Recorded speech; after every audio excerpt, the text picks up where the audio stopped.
So yeah guys, the long awaited Samsung foldable phone, supposedly called the Galaxy F, could be exclusive to the EE in the UK. The carrier is repeatedly in talks with Samsung to become the sole distributor of the phone in the country. And if the deal goes ahead as planned, EE will sell both on contract and SIM-free Galaxy F. The SIM-free variant, however, will also be available through dedicated Samsung stores. The Galaxy F, which was first shown at the SDC 2018 a couple of weeks ago, is expected to release in March next year.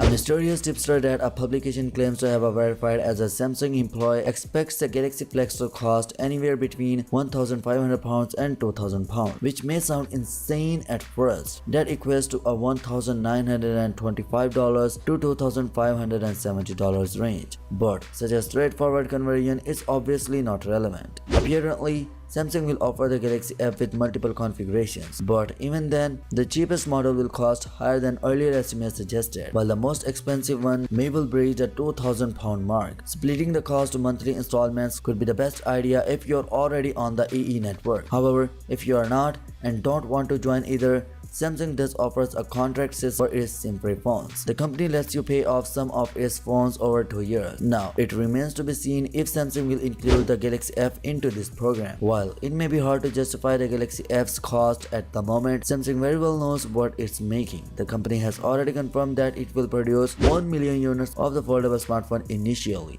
and that only speaks about the confidence the company has on the phone. There is no word yet on whether the phone will be exclusive on certain regions. However, one shouldn't be surprised if it happens, given it's not a device with mass appeal. So, what's your thoughts on this? Let me know your thoughts in the comment section below, and yeah, peace out.